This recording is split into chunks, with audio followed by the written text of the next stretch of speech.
partir de agora você vai entrar em sintonia com o universo da arte, do pensamento e das histórias da nossa gente. E logo depois eu e o Kildre, a gente montou o Abre Alas e fez várias peças infantis. E depois eu voltei para o Mirante para fazer as Anjas, que foi aquele boom, né? Ele lembra o pão de queijo mineiro, mas a gente consegue perceber os grânulos da tapioca. Eu acredito que a arte ela ajuda a atingir também outros pontos que não é só visual, né? Escutar é complicado e sutil. É uma arte que precisa ser cultivada nesse nosso mundo onde todos só querem falar. Todo mundo que estava na cidade tinha uma origem sertaneja. Então era um reencontro deles com o sertão. Eles se viam através de mim. Ela é atriz de teatro, cinema, TV e mostrou recentemente para todo o Brasil a veia cômica na série Cine Hollywood da Rede Globo. É uma alegria, um prazer imenso receber Solange Teixeira aqui no nosso Almanac. Muita coisa para falar, Solange, Muita contigo. coisa, né? Faz tempo que eu não vim aqui. A última vez que eu vim foi com a Daniela, aquela que fazia narizinho, lembra? A gente estava num projeto e, faz tempo. O projeto Narizinho terminou? Terminou. Foi concluído? Ela casou, foi para o Rio de Janeiro, né? E aqui eu continuei aqui com os meus projetos aqui. Então, assim, a gente vai fazer um passeio pelos últimos projetos para voltar depois para o começo, né? A gente vai fazer uma misturada aqui, vai entrar num túnel do tempo meio doido. Certo.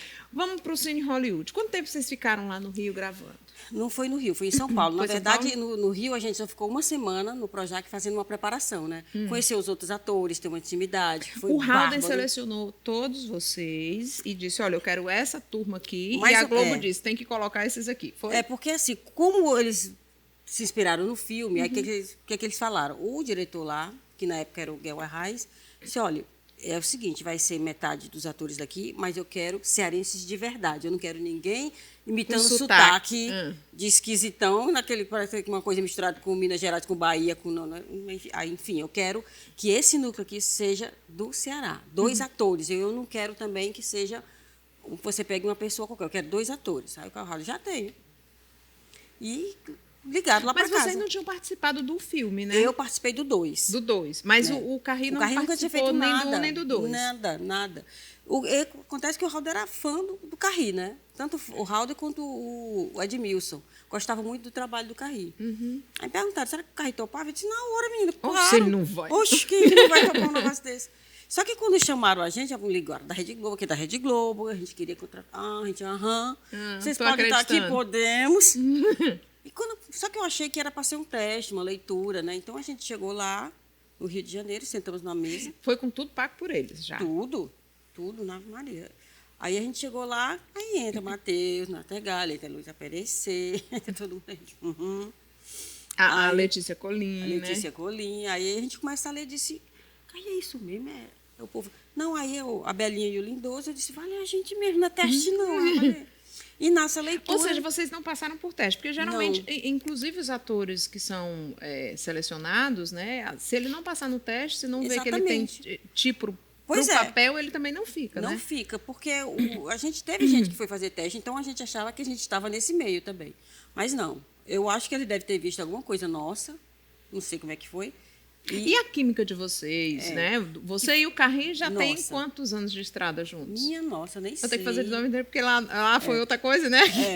Mas a gente tem bastante tempo, então foi muito fácil lá. Trabalhar com o Carri foi muito fácil. E como era uma seriedade que a gente tinha que mostrar, mais fácil ainda, né? Tanto que eles é que pediam ajuda para a gente. Pessoal, olha, vamos ajudar aí. Porque o Matheus não fazia o cearense, né? E os outros não, era de São Paulo mesmo. E ele ajuda aí. Eu disse, rapaz, pedindo ajuda para a gente, tá de lascar. O Matheus é um amor, né? Adoro o Matheus. Teve uma época que ele esteve aqui em Guaramiranga, no Festival de Teatro. De pessoa, né? um doce, assim. E a gente foi muito feliz nesse elenco, muito feliz. Eu acho que é por isso que fez tanto sucesso. E vocês ficaram entrosado. Quanto tempo juntos, assim? A gente passou uma semana grudado no Rio de Janeiro, depois passou outra semana em São Paulo, fomos para Areias, onde seria a gravação, passamos mais um tempo lá, só reconhecendo a área e trabalhando junto, como é que seria, e depois direto.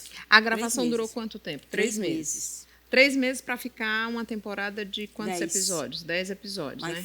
Eu pensei que não é nada, mas 3 meses puxados, viu?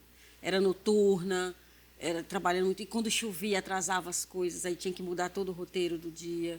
E o clima lá foi, então, um dos melhores. Já é uma comédia, estava uma coisa Nossa, meio despretensiosa. eu vou te dizer, o pessoal pensa que é mentira, mas era uma família, era um pessoal muito legal. Até os convidados que iam, eram gente fina demais. Neila Torraca. Me fala o que foi ser mordida Não, por tu que Neila me Torraca. fala, pelo amor de Deus. Você levou O que era? um mordido no cangote. Eu disse, pelo Vlad. Do Vlad. O Vlad me mordeu. Gente, já posso guardar isso aí para a posterioridade, isso daí. Eu fui o maior vampiro do brasileiro. Tem foi fotos, comigo. registros, tudo bem total, direitinho, né? O Tonico Pereira, né? Bruno Garcia. Gente, é tudo gente do bem mesmo, sabe? Foi muito feliz. E aí veio o Cine Hollywood, estreou, bombou na Ai, audiência. Senhor, amém. Não só aqui no Nordeste, não só aqui no Ceará, mas no país todo, né? Vocês chegaram a ter algum retorno disso deles depois que foram exibidos os episódios? Sim, o Halder sempre posta, né, pra gente, para deixar a gente bem feliz. Ele sempre mostra o Ibope, mostra o que as pessoas estão falando, e a gente busca também, né? Eu busquei no YouTube algumas pessoas falando bem do nosso trabalho. Na van. Lindoso e Dona Belinha fizeram um sucesso danado, né? Na estreia Baixinha, mesmo. invocada, botando o Lindoso nos trilhos. Era mulher danada, né? Aquela bem cearense, assim, do interior mesmo, braba que só.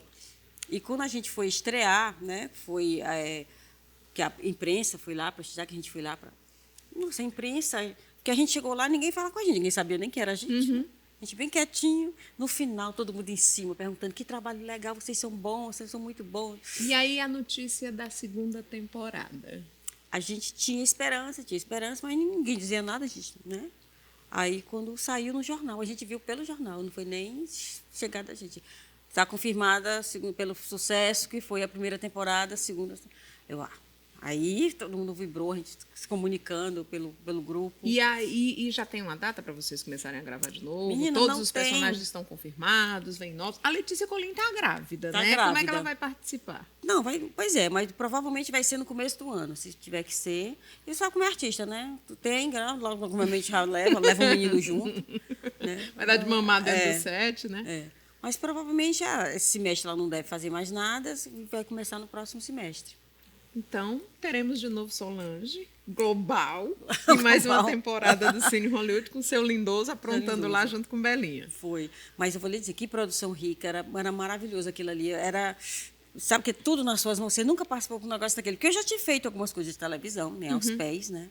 Mas que produção gigantesca, Mas assim, né? você tinha feito televisão não de um modo como a televisão profissional brasileira encara as coisas, né? Era feito meio que por acaso, meio que Isso. improvisado, É né? o que tem para hoje, né? Aquela coisa assim. Não tem um caneco, vai uma vasilha qualquer de improviso. Pois não é isso. A dificuldade foi essa, porque aqui no teatro a gente está acostumado a fazer tudo, né?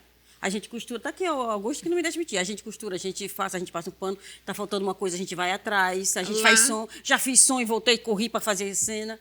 E lá, Já entrou na cena que não era para entrar. E lá não tem perigo de você não fazer, só atuar. Uma vez eu fui pegar um negócio no chão, não. Tem a pessoa para fazer isso. Você fique aí, você apenas faça Se o que você se concentra. Eu não podia, se eu tivesse uma roupa rasgada, tivesse uma agulha ali, menina, não podia.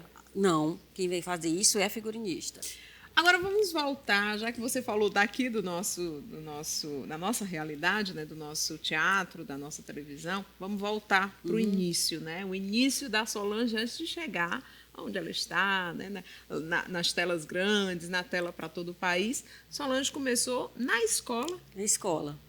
Na escola, e eu nem sabia que eu ia fazer teatro na vida, porque tem gente que já... Mas tu já era espivitada, assim? Não, em casa, né? Porque eu sempre fui muito tímida, mas tímida mesmo, daquelas de não abrir a boca. É presente, era só o dedinho. Se a professora deixasse ali de castigo, você ia Passar 2 dias, e não saía dali. Eu era desse jeito também. Meninas, eu não acreditei. Eu só fiz teatro porque a professora de português disse, olha, esse semestre não vai ser prova escrita. Vocês vão ter que fazer uma peça, apresentar. Essa vai ser a nota. Eu disse, Ficou de sofrer. lívida. Meu Deus, é a pessoa mais tímida do mundo. Aí eu tive meu amigo que começou a fazer teatro lá comigo, que é o Kildare, né, e a Adriana. Aí a gente escreveu a peça e eu disse, olha, eu vou entrar no final, pelo amor de Deus, bota uma ceninha curta. Qual era a peça? O que era que contava Era era do interior, uma meninazinha que ia para deixa eu ver se eu me lembro direito, que ia para um parque de diversões, aí o menino dava uma maçã do amor para ela, o pai via. Ia na ola gigante? Isso daí, era uma coisa assim. Só que... E o teu papel? Menina, eu entrava como se eu entrava de bucho desse tamanho, dizendo que o cara era o pai do meu filho. Ah, minha Nossa Senhora. Só que quando eu entrei, eu dizia para todo mundo que a peça era no outro dia para não ir ninguém. Morrendo de vergonha meu e pai. tudo. Só que nesse dia, estou falando da década de 80, teve um debate dos prefeitáveis lá. Então, foi todo mundo pro colégio.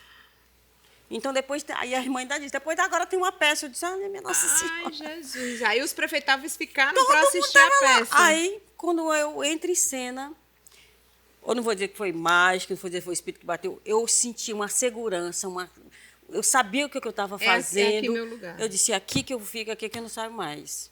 E foi impressionante, ganhei prêmio. Todas as vezes Onde ganhava era prêmio. essa- No Colégio Nossa Senhora das Graças, Aqui em Fortaleza. em Fortaleza, ali no bairro de Fátima. E quem foi o prefeiturável que te assistiu? Tu lembra? Menina, estamos falando o quê? De 85, 84, 85. Eu acho Ciro que era Gomes? Maria Luísa, Ah, Paz de Andrade. Paz de Andrade. Eu não vou lembrar quem foram, não, mas eu me lembro que eu estava muito nervosa nesse dia para saber quem estava. Para lembrar quem era. Era. E daí você foi para onde? Saí do colégio, aí o Kilder a gente começou a fazer, trabalhou com a Poliana Moraes, a fazer Tinha um peças. abre-alas também. O Abre-Alas foi depois. A gente começou com a Poliana, fazendo Irmã festas. Siamesa. Isso. Depois foi que veio Irmã Siamesas. Foi depois. Foi bem depois. Eu já tinha saído da comédia cearense, que eu também fui fazer comédia cearense. Entrei para o Mirante. Mas eu lembro de ti fazendo as Irmãs Siamesas num concurso de humor. Eu acho que isso, 91. Shopping Pizza. Exatamente, que foi que lançou o Fernandes, a Fernandes, Escolástica. Escolástica, que lançou o Tom Cavalcante, Isso. que lançou Não, o a gente estava na Tiririca, mesma essa época turma do Fernandes, da Escolástica. É? Ele ganhou. E vocês a gente ficaram em segundo? Não foi em Não? segundo, não. Acho que a gente, não me lembro. Eu acho que a gente tinha os 5 primeiros que iam fazer vários shows. A gente estava nesse meio. É porque eram várias shopping pizzas espalhadas Isso, pela era. cidade, né? E o Menino. ganhador tinha os shows principais, gente mas os ia. outros também faziam shows. Exatamente. Aí a gente começou a fazer. E logo depois eu e o Kilder, a gente montou o Abre-Alas e fez várias peças infantis. E depois eu voltei para o Mirante para fazer As Anjas, que foi aquele boom, né? As Anjas ficou muito tempo em cartaz. Muito né? tempo em cartaz. Ganhei prêmio em Minas Gerais, ganhei prêmios em Goiás, em Guaramiranga. E até hoje eu sou parada por causa dessa peça. Você chegou a fazer algum curso de teatro ou foi tudo em cena mesmo Vai e que faz, você né? conseguiu? Vai e faz. Assim, na minha época não tinha curso. Por exemplo, eu sou formada em contabilidade. Por quê? Porque não tinha Já nada sei que na eu vou época. pedir para fazer meu imposto de Deus renda me ano que livre, vem. não com essa minha. Não tinha, assim, não tinha nada. Eu disse, mas aí a gente tinha que fazer uma faculdade, meu pai é assim, né? Lá em casa era assim. Acabou o estudo, vai fazer faculdade, pode escolher o que quiser, mas vai estudar. Tem que terminar. Tá bom, aquela coisa, contabilidade. E tu gostava, pelo menos, de Não número? mesmo. Porque meu pai era contador, minha irmã era contadora.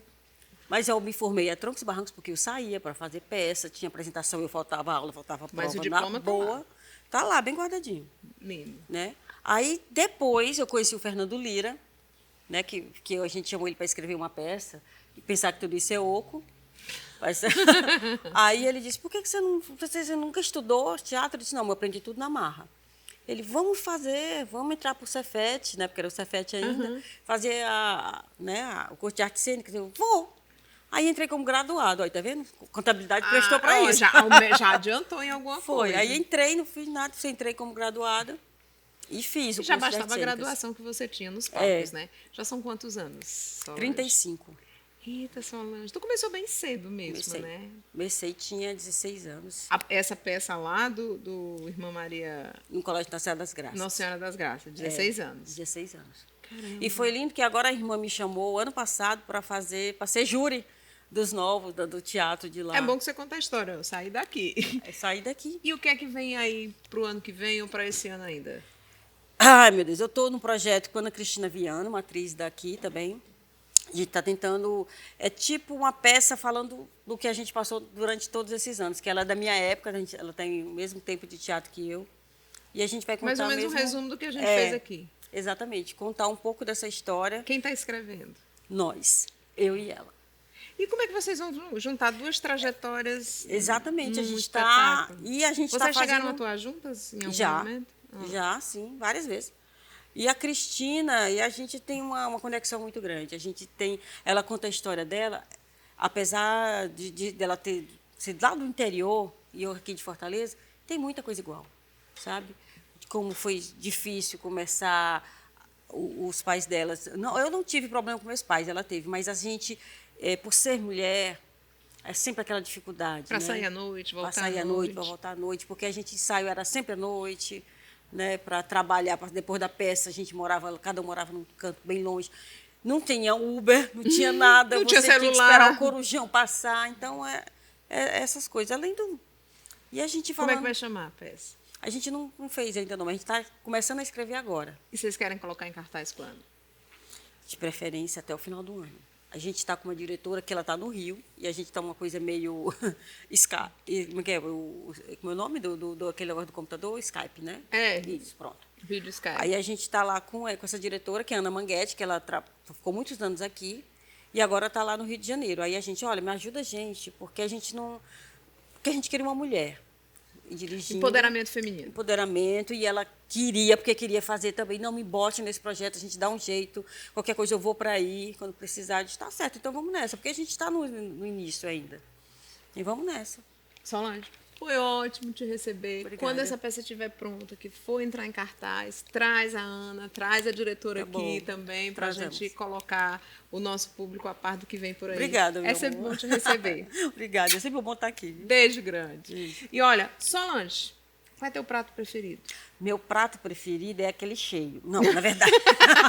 Eu gosto muita coisa. Eu estou virando Cheio meu filho. esborrotando. Eu virei cozinheira agora depois de velho, porque a gente tem que manter a linha. Aí então estou fazendo uma comida macarronada com abobrinha e cenoura, em vez de ser macarrão. Estou fazendo bolo sem trigo, sem leite, sem açúcar. Mas tu não tem facilidade para engordar. Tenho, filha, eu tenho. Eu não tinha antes, né, novinha. Depois de velha a gente engorda. A gente cheira um alface, engorda 2 quilos. Oh, meu uma coisa Deus. desgrande. Mas vamos saber, então, o que é que vem por aí no nosso quadro de comer? Vamos nós. Que aí a gente sabe se é fitness ou não. E aí a gente faz as adaptações. Senão a gente tem a história do dia do lixo, né? Isso. Enfiar o pé na jaca. A gente enfia o pé na jaca como o que vier por aí. Vamos saber, então, o que é a nossa dica de hoje do De Comer.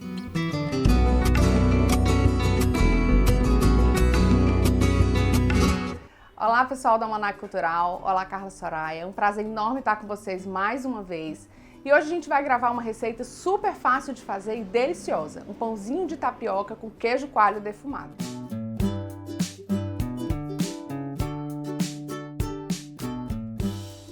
Nessa receita, a gente vai utilizar 1,5 xícaras de leite, 1/4 de xícara de óleo, 1 xícara de flocos de tapioca granulado, 1 colher rasa de sal, 1 colher pequenininha, 1 ovo, 150 gramas de queijo coalho defumado ralado, 1 xícara de polvilho, pode ser o doce ou o azedo, 50 gramas de parmesão. A gente vai começar aquecendo o leite. Aqui eu tenho 1,5 xícaras de leite, 1/4 de xícara de óleo, que você pode usar óleo de soja, óleo de milho ou óleo de girassol, e 1 colher de cafezinho de sal. Eu não preciso deixar esse leite subir, borbulhar demais. Quando ele começa a levantar a fervura, eu já posso vir com a tapioca granulada. E vou colocando aos poucos e mexendo. Nesse momento eu desligo o fogo e aqui eu vou esperar que essa tapioca hidrate e ela vai formar uma massa bem firme e a gente vai colocar os outros ingredientes. E agora a tapioca ela já hidratou, ó, vocês podem ver que ela fica tipo uma bola assim bem firme, tá? Eu vou transferir essa massa para uma bacia para a gente colocar os outros ingredientes. Ela ainda tá morna, então eu aconselho vocês irem trabalhando com cuidado. Aí eu vou colocar um ovo, vou misturando bem esse ovo.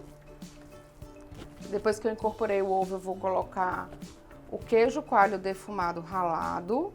Que aqui vocês podem usar parmesão, podem usar um queijo coalho normal, sem ser defumado também. Isso aqui vai dar o sabor ao nosso pãozinho de tapioca. E por último, eu vou entrando com o polvilho. Nesse momento a gente vai sentindo aqui com a colher esse ponto, depois eu já posso pegar com a mão. Um pouco mais de polvilho. Eu vou usar mais ou menos uma xícara de polvilho, tá? Para conseguir dar esse ponto do pãozinho. Ele lembra o pão de queijo mineiro, mas a gente consegue perceber os grânulos da tapioca. E aí acaba sendo um prato bem à nossa cara aqui do Ceará. Esse polvilho é a quantidade suficiente para a gente dar o ponto, tá? Qual é esse ponto? É uma massa uniforme e enxutinha assim. Aqui eu tenho um pouco de parmesão. Eu vou fazer as bolinhas. Passo aqui no parmesão. E já coloco uma assadeira untada com óleo.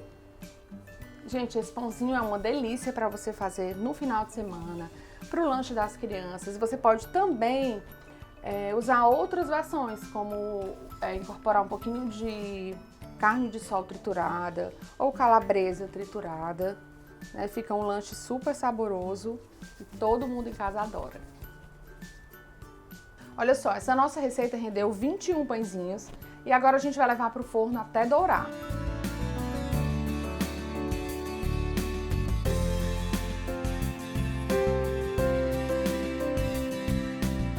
Então é isso, pessoal. Aqui está o nosso pãozinho de tapioca pronto, uma delícia. Espero que vocês façam aí em casa com a família. Obrigada, Carla Soraya, mais uma vez e até a próxima.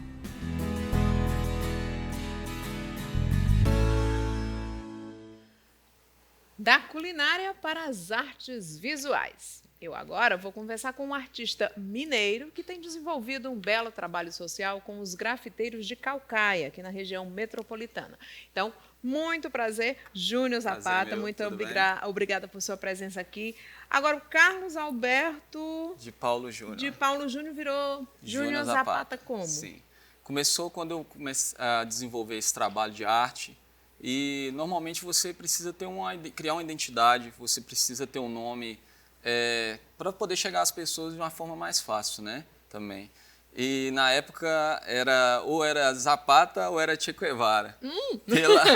Aqui então, já tem um monte de Che Guevara, né? Isso, então eu pensei assim, para não ser tão óbvio e tal, porque eu era engajado em movimentos sociais, movimentos estudantis. Ah, isso ainda lá em Minas. Isso, lá em Minas. Tá. Isso. Então, lá atrás começou esse nome do Zapata. E aí, então, eu absorvi o nome e usei ele também na parte das artes. Porque aqui tem muita coisa no Ceará que tem referências ao Che Guevara, né? O Cuca, né? Sim, tinha o nome Che Guevara. Eu pensei que você estava escolhendo depois de chegar aqui. Agora, que trem você pegou para parar aqui no Cumbuco? Uai, né? O Uai-Sou, né? Que a gente fala. O que acontece? Eu vim a passeio para o Cumbuco há 3 para 4 anos, mais ou menos. E aí foi Você tinha ouvido falar do Cumbuco só como um ponto turístico? Não, isso. Como ponto turístico, e eu tenho um amigo que é residente lá, que também é mineiro, e acabou vindo para o Ceará e chegando no Cumbuco. E vive lá até hoje, há 8, 9 anos que ele já vive. Então tem uma comunidade mineira no Cumbuco. Não, Minas está tomando conta lá, tá terrível. Eu vim fugindo do sotaque mineiro, agora eu só encontro lá o Uai-Sou. Não é brincadeira. Mas assim, esse amigo me recebeu na casa dele, vim como turista, e eu fiquei extremamente assim, envolvido pelo lugar, né? Pelas pessoas, não só pela parte turística não, mas pela comunidade em si. E ali eu criei um objetivo e vim me preparando durante um tempo para retornar. E agora eu sou residente em Caucaia, estou residente, na verdade, hoje eu não vivo no Cumbuco, vivo no Icaraí, né? Na praia do Icaraí, mas por questões logísticas mesmo, por custo de vida, pela facilidade de vir para Fortaleza ou se deslocar, mas o convívio meu mesmo é dentro do Cumbuco e eu me organizei isso, então já tenho aí 1 ano e 4 meses que eu vivo aqui. Vivo no Cumbuco, você escolheu, você já fazia artes visuais, com grafite lá em Minas. Isso. E aí quando você chegou aqui no Ceará, você disse, poxa, será que eu vou conseguir aqui? Sim. Como foi essa trajetória? E nessa organização para eu vir, eu fui contratado, na verdade, para executar um projeto de arte, porque mesmo lá em Minas eu já me organizei para que arte urbana, grafite, transcendesse dessa coisa da rua para ir para dentro de uma residência, para ambientes fechados, que tivesse qualidade, que pudesse atender sim, a necessidade de um arquiteto, tudo isso. Então, quando eu cheguei no Cumbuco, na verdade, eu vim para executar um trabalho E ao terminar esse trabalho, eu cheguei até um projeto que existia lá dentro da colônia, que eles queriam executar uma atividade com os alunos da escola, a única escola pública que tem no Cumbuco, né? Para poder levar para um espaço que era abandonado, que não existia nada, trabalhos de arte e que os alunos também pudessem participar. E logo que eu finalizei esse trabalho, que era um trabalho que eu era contratado, eu fiz essa parte e percebi que lá existiam outras necessidades também muito grandes, que eu acredito que a arte ela ajuda a atingir também outros pontos que não é só visual, né? Então eu comecei a atuar dentro da comunidade com a arte. E tem uma questão também que você busca a valorização das rendeiras, né? Sim. Como é que é essa...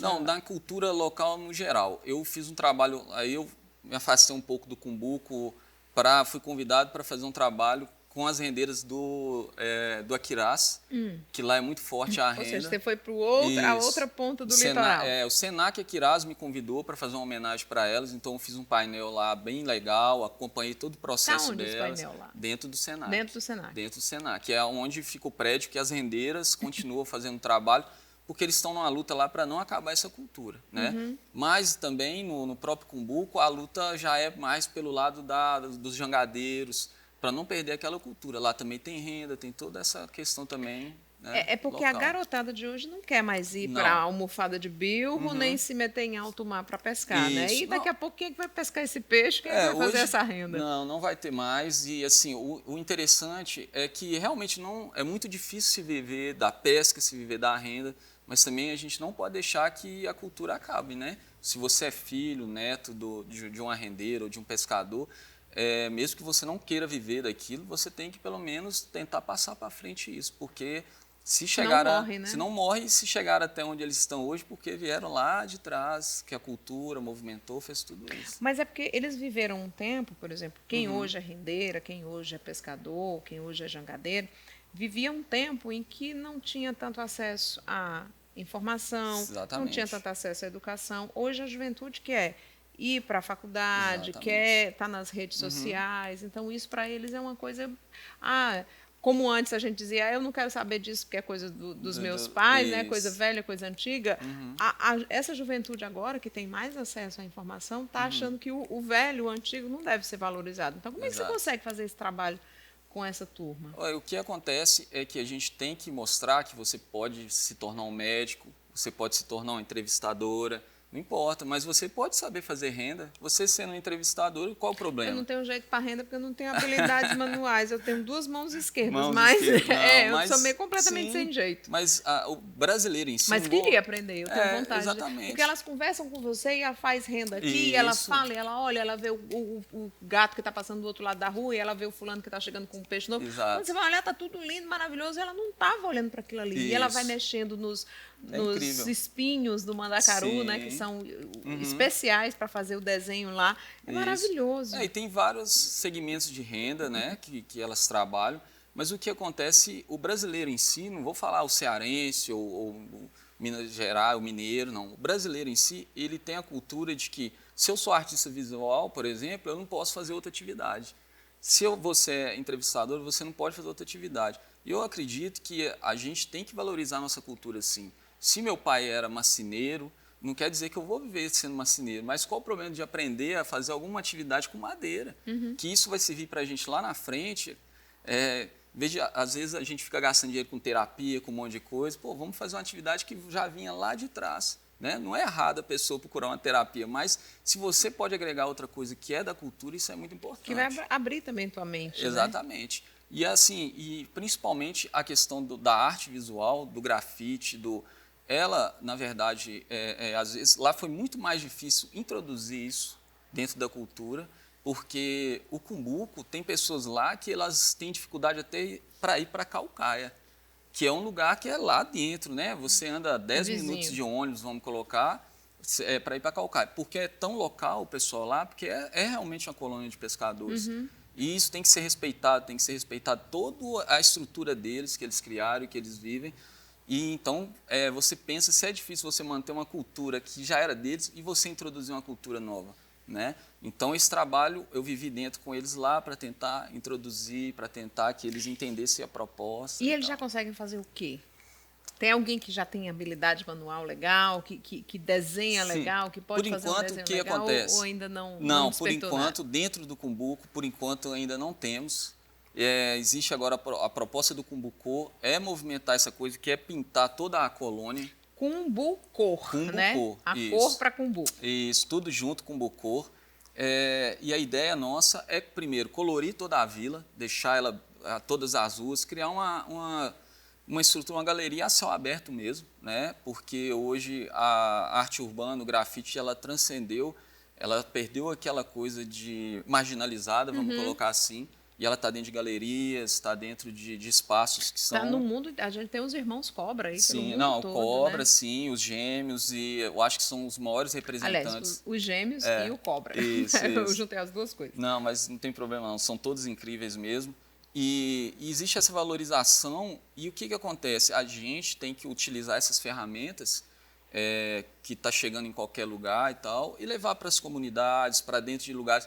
Muitas vezes as pessoas confundem também, elas acham que a comunidade em si é vila, é favela. Não, às vezes uma comunidade pequena de pescadores também tem direito a ter acesso a isso. E outra coisa, se essa vila começar a se colorir, né, a ganhar Sim. cor, a ganhar novos ares, se transformar e ficar diferente, ela vira também um ponto de visitação. E ali Sim. também é uma forma de gerar Exatamente. renda, emprego para aquelas pessoas. Pronto, o principal ponto do projeto é exatamente esse. O que eu percebi quando eu cheguei, aí eu fui compartilhar com as pessoas que me ajudam a produzir o Cumbucô, é que faltava essa questão cultural lá dentro, que não tem nenhum espaço para cultura, não existe.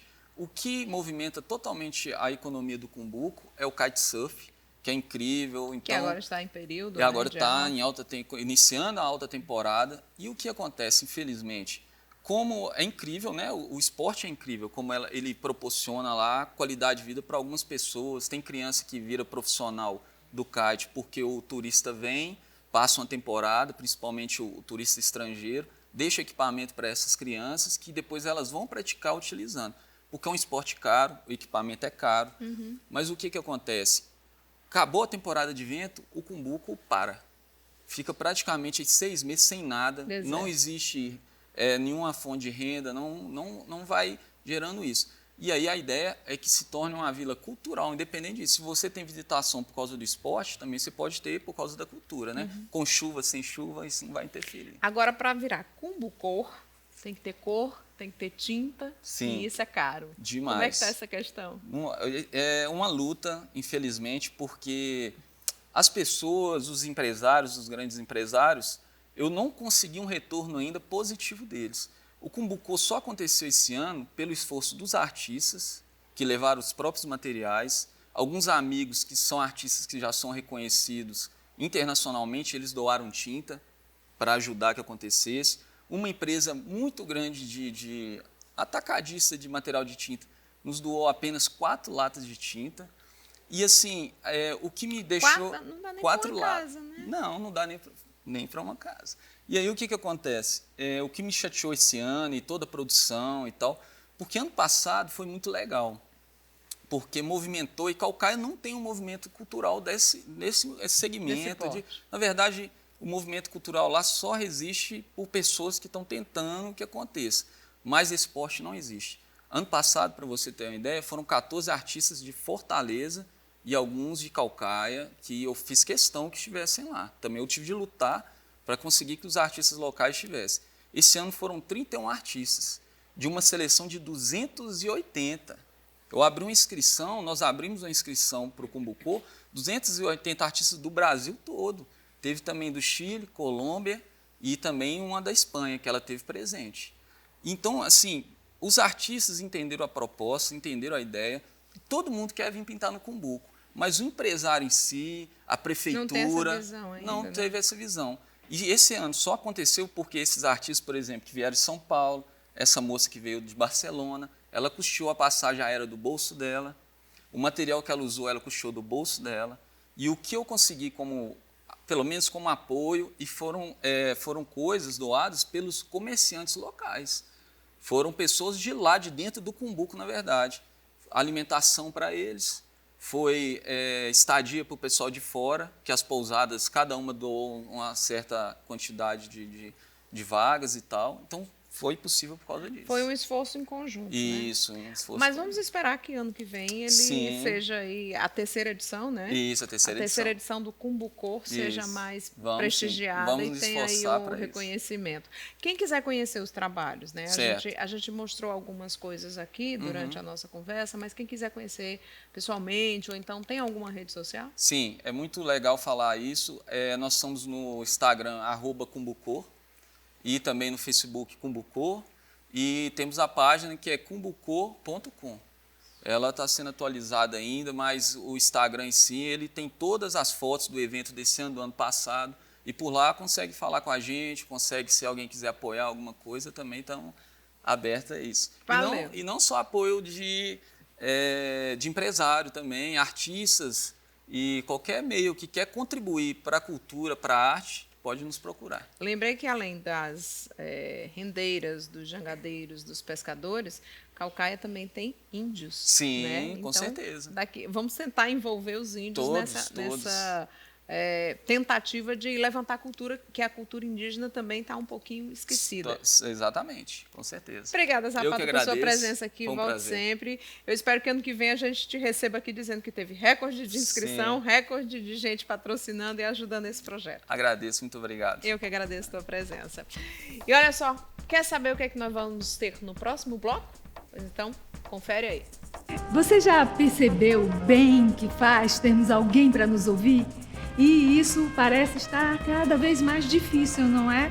Nordeste Caboclo, é isso aí, é um programa de sertão sem maquiagem.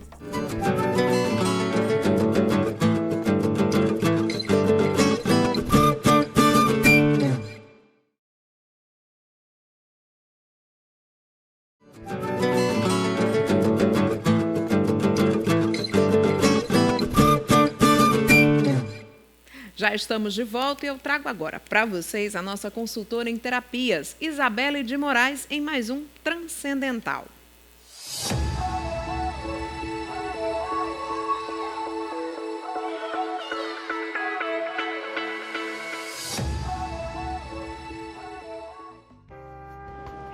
Você já percebeu o bem que faz termos alguém para nos ouvir? E isso parece estar cada vez mais difícil, não é? O escritor Rubem Alves, em uma de suas crônicas, defendeu a criação de cursos de escutatória, porque está cada vez mais raro encontrar alguém que nos escute mesmo. Para ele, escutar é complicado e sutil, é uma arte que precisa ser cultivada nesse nosso mundo onde todos só querem falar. Que beleza é saber seu nome, sua origem, seu passado e seu futuro. Que beleza é conhecer o desencanto e ver tudo bem mais claro no escuro. Que beleza!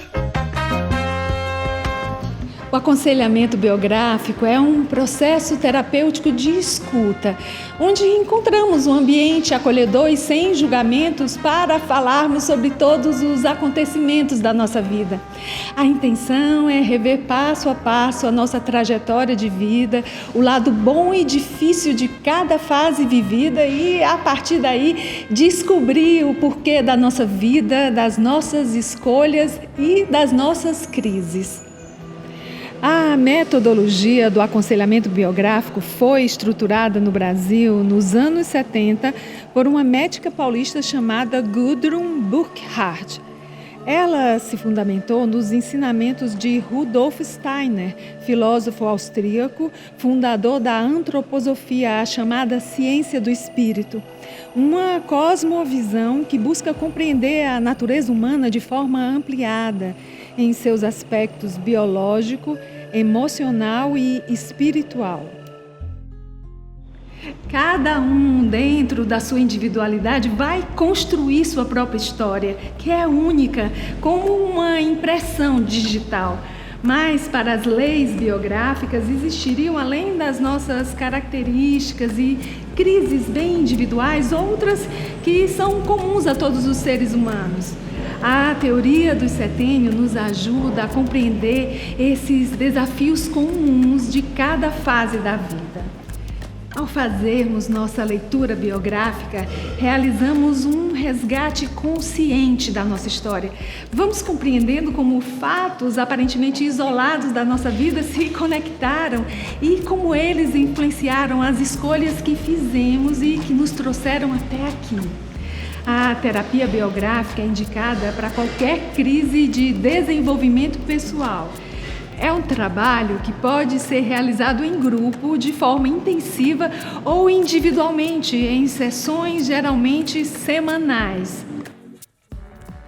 A arte é uma ferramenta importantíssima. Trabalhos com modelagem, aquarela, giz de cera e tecelagem são usados para ajudar a resgatar memórias e sentimentos mantidos no inconsciente. O terapeuta vai entrelaçando as informações e segue apoiando o cliente a olhar os momentos de crise da sua história e a mobilizar sua força interior para superá-los.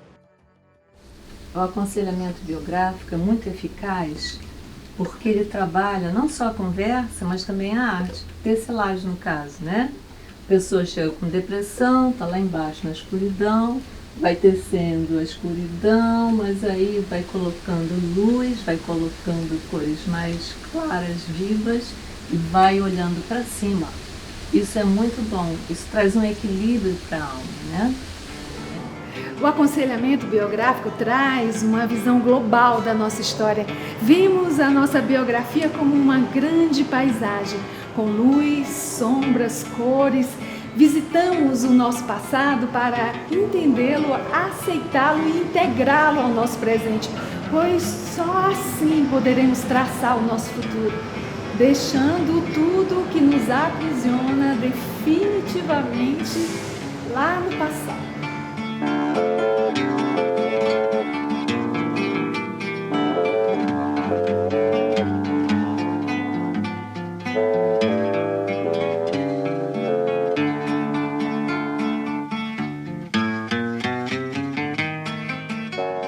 A minha consciência saúda a tua consciência, o meu coração te deseja amor e paz. Muitíssimo obrigada, Isabelle. Um cheiro bem grande para você e até o nosso próximo Transcendental. É com muito orgulho que eu recebo uma grande figura da nossa cultura e da comunicação que tem muita história para contar, do rádio e da TV aqui no estado do Ceará. É o nosso querido Carneiro Portela. Olá, bem-vindo, Carlinha, querido. que linda, rapaz. Olha, eu tenho uma admiração profunda e uma gratidão a Augusto Abreu, para mim o maior produtor do Brasil. Ele é um espetáculo. Foi nosso produtor durante muito tempo no Nordeste Caboclo e eu tenho uma gratidão muito grande a ele. E a você, como velha companheira, velha amiga, admirador, Eu fã. tenho orgulho em recebê-lo aqui no nosso Almanac Rapaz, Cultural. eu toda a vida fui apaixonado por você. Você era a página que estava faltando aqui no nosso almanac. Pois não é? Vamos contar essas histórias nessa página de hoje, porque o Carneiro Portela trabalhou em TV, trabalhou em rádio, é advogado. Você começou primeiro em qual? No rádio, na TV? Eu comecei primeiro no magistério, né? Eu sou professor. Ainda tinha essa faceta que eu não sabia. Sou formado em letras, né? Então comecei nos colégios, ensinando, depois passei para a TV e para o rádio.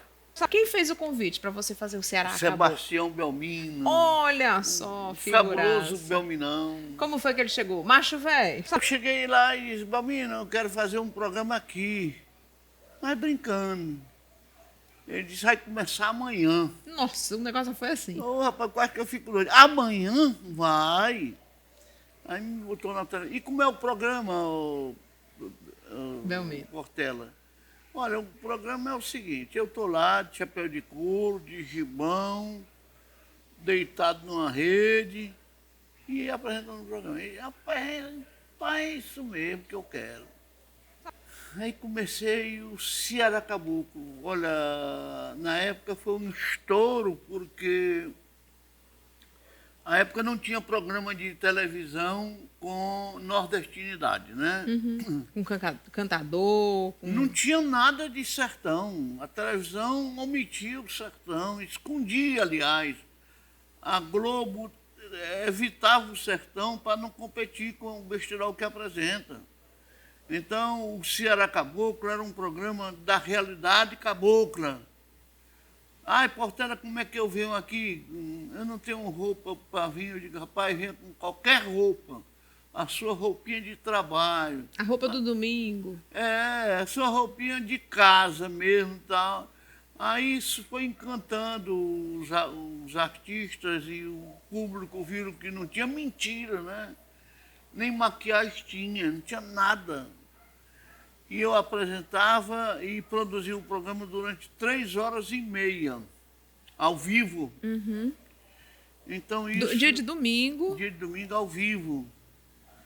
Rapaz, era uma variedade de coisas, assim... noticiários, era meizinhas populares. Você fazia tudo sozinho, não tinha produtor, não tinha um Nada, repórter? não tinha nada, não. Você passava a semana, então, buscando coisa para o programa? Era, exatamente, ligando para o pessoal e tal. Aí chegava o pessoal nas 6h30. Cedinho. Aí, 6h30, então, eu começava a produzir o programa e tal. Você vai fazer isso, você vai fazer aquilo, você vai fazer isso.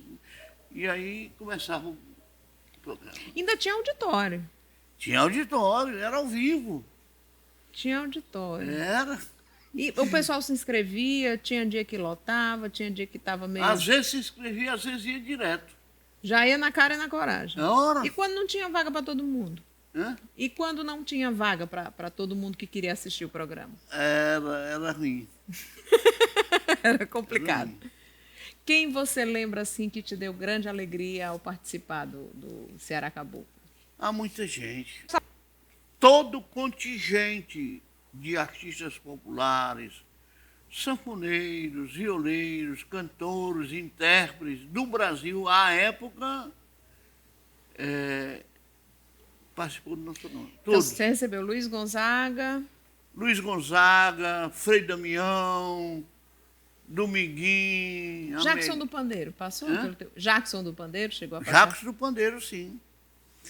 Gerson Filho, Ermelinda, Clemilda, enfim. Marinês. Hã? Marinês. Marinês, Abidia. Não ficou ninguém de fora. Então o programa parecia programa de rico, parecia programa global, só tinha atração.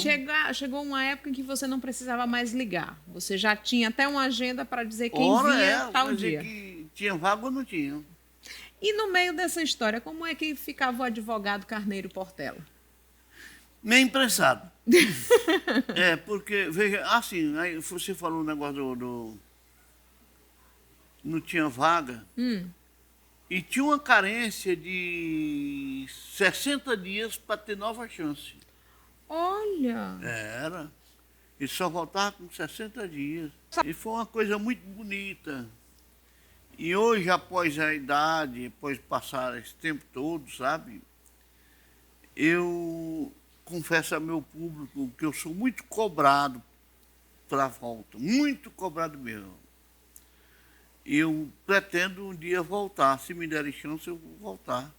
Pois vamos fazer de conta que você está recomeçando aqui e faz uma abertura do programa como você costumava fazer. Vou fazer uma abertura? Uhum. Eita, negada, bom dia. Estamos chegando. Cheguei, compadre, aqui no meu cavalo Bunzundunga e vai começar o programa Nordeste Caboclo, o nosso furdunço do sertão. Compadre, vai ter muita coisa boa, vai ter muita coisa pai d'égua de boa aqui no programa Nordeste Caboclo. Vamos arrastar o pé, meus compadres. Senhora! E tinha um momento também que você recitava poesias, sim, cordéis, né? Você lembra o que você mais gosta, assim? Sim. Que mais repercutia? O programa era entremeado de poemas. poemas caboclos, o poema era uma linguagem do programa. E tu tem tudo de cabeça ou tu decorava antes de entrar no ar? Eu tenho 4 horas e meia de poesia decorada, poesia Nossa. cabocla, desde o Patatirro do Assaré, Catulo, todo mundo, né? Aí eu dizia assim, cabocla, se eu fosse como foi José da Luz, eu te juro por Jesus que nasceu lá em Belém, que ia fazer uns versos cheios de poesia, e nos meus versos eu dizia as belezas que tu tem.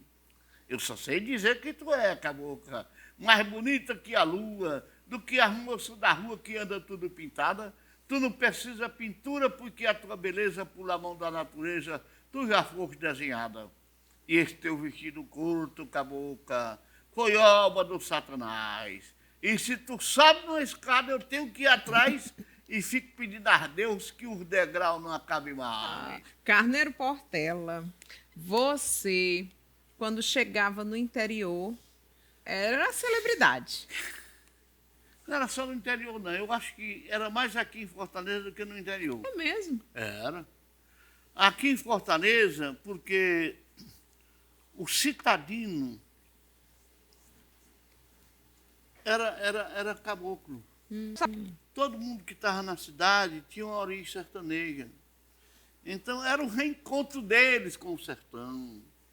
Eles se viam através de mim. Eles se ouviam através de mim. Então eu era a principal referência do citadino.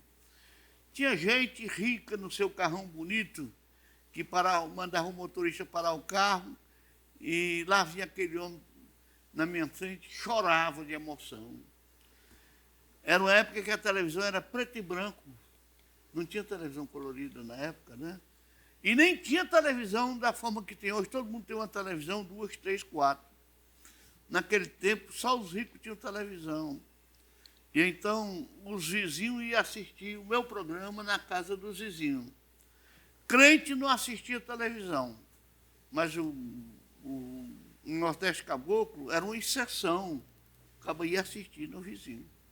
Agora, quem não tinha televisão, nem tinha vizinho com televisão, conseguia te ouvir no rádio. O rádio concomitante com a televisão, eu passei 35 anos. Me aposentei no rádio, me aposentei na televisão, me aposentei como professor e hoje estou só repousando em casa esperando o convite de vocês, né? Tá curtindo os filhos, né? Curtindo os filhos. Curtindo os trigêmeos, Ana Júlia, Ana Amélia e João José. Olha aí. Esse menino para dar trabalho. Tá começando tudo de novo, Eu hein? não estou muito ocioso porque estou muito ocupado com eles. Eu entendo. E você tem... se você voltasse, se você recebesse um convite para voltar à televisão, você voltaria com o programa nos mesmos moldes? O que é que você mudaria? Eu deixaria tudo igual? Eu só reatualizaria um pouco a linguagem, né? Porque a minha linguagem é uma linguagem cabocla, rural, sertaneja da moleque mesmo, né? Mordida das cachorras. Então, Nordeste Caboclo é isso aí, é um programa de sertão sem maquiagem. Eu detesto maquiagem. Aliás, a menina fez uma maquiagem agora em mim ali. Eu digo, não me deixe muito bonito, que para as morenas não me atacaram. Ah, tá certo. Aí eu sou eu. Não tenho condição de ficar mentindo. Não sei o quê. Eu sou um caboclo pop. Não, peraí. Eu sou sertanejo mesmo da moléstia. Criado com angu e tabef, comedor de rapadura, com farinha e pronto. E nesse tempo todo que você tem de rádio, TV, como advogado, lidando com personalidades, lidando com gente humilde, qual é a grande lição que você tem da vida? Que você conseguiu tirar até hoje? A grande lição está guardada aqui. Pode dividir com a gente? Pode dividir com a gente essa lição? Ah, com certeza. A grande lição está no meu coração, no meu peito. A lição de humildade. A certeza de que Deus está vivo e é nosso Pai. A certeza de que o nosso irmão merece carinho, respeito, atenção e solidariedade. Um irmão é um irmão. Você tem medo da morte, Carneiro? Às vezes sim, às vezes não. Em que momento é que ela bate com medo aí? Ela te faz medo? Em que momento? A morte me faz medo se ela me pegar despreparado. Mas acho que a gente nunca está preparado para morrer, né? Aliás, eu fiz até um cordel para a morte. Fez? Fiz. Recita. Não estou lembrado aqui, mas veja bem. Olha o tema. Ainda vou matar a morte para a morte não me matar. Muito bem. Aí é uma história da minha briga com a morte. A morte chega, olha, o porteiro, vem te buscar. Vai nada. Nós vamos aqui cair nos tabefes mesmo. Aí eu brigo com ela. Mas para a gente encerrar essa conversa aqui, já que você não está lembrando do Cordel da Morte, qual o cordel assim que você gostaria? Ou que poesia, que frase, que adágio, legenda de caminhão você gostaria de dizer para encerrar aqui essa Olha, nossa a conversa? legenda de caminhão foi o meu forte. Eu passava horas e horas na estrada, coletando essas legendas nos para-choques do caminhão. O caminhão passava, eu notava, né? Encontrei muita beleza, encontrei muita filosofia. É o modo de ser do motorista. Se você não conhecer a personalidade interior do motorista, basta você ler o que ele colocou na frase do para-choque que você conhece ele por inteiro.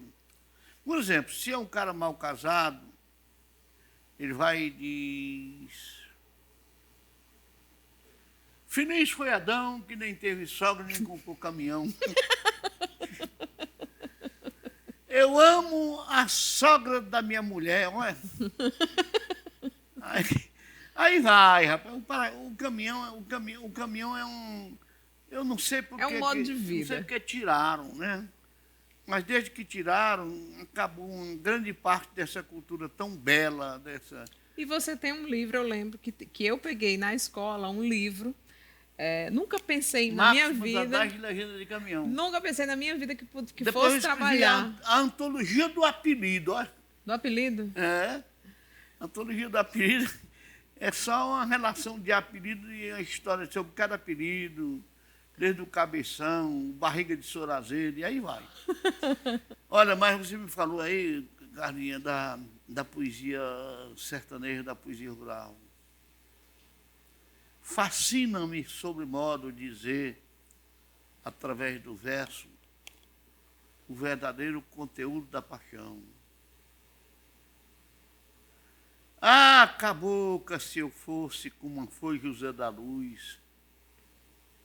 Eu te juro por Jesus que nasceu lá em Belém, que ia fazer uns versos cheios de poesia, e nos meus versos eu dizia a beleza que tu tem. Eu só sei dizer que tu é, cabocla, mais bonita que a lua, do que as moças da rua que andam tudo pintada. Tu não precisa pintura, porque a tua beleza, por a mão da natureza, tu já foste desenhada. Esse teu vestido curto, cabocla, foi obra do Satanás. E se tu sobe numa escada, eu tenho que ir atrás e fico pedindo a Deus que os degraus não acabem mais. Maravilha! Muitíssimo grata por sua presença aqui, Carneiro. Obrigado, digo eu. Uma honra grande demais honra para foi nós minha. receber você aqui. Não tome a minha honra, por favor. Trazer essa cultura, essa ingenuidade do sertanejo que está se perdendo com o tempo, mas que tem um significado muito grande para nós Carlinha, aqui. e hoje é mais do que necessário que o sertão volte, porque agrediram tanto o sertão, encheram de tecnologia, encheram de ciência, encheram de desumanismo, que é necessário que o homem se volte para dentro do coração. Muitíssimo obrigada. Leve nosso coração também junto com você. Obrigado. Obrigada por existir, por fazer parte da história do Ceará na televisão, no rádio e também nos livros, na literatura, porque você também contribuiu nessa Obrigado. parte. Obrigado, dizemos nós. Deus te abençoe. E agora, com o coração cheio aqui de emoção, a gente encerra o nosso Almanaque Cultural de hoje, agradecendo a sua companhia, deixando vocês aí com a nossa programação, mas esperando que todos vocês estejam sempre presentes para acompanhar mais uma edição do Almanaque Cultural. Um grande beijo, Ceará, um beijo, Maior Brasil, um cheiro bem grande para todo mundo e até a nossa próxima edição.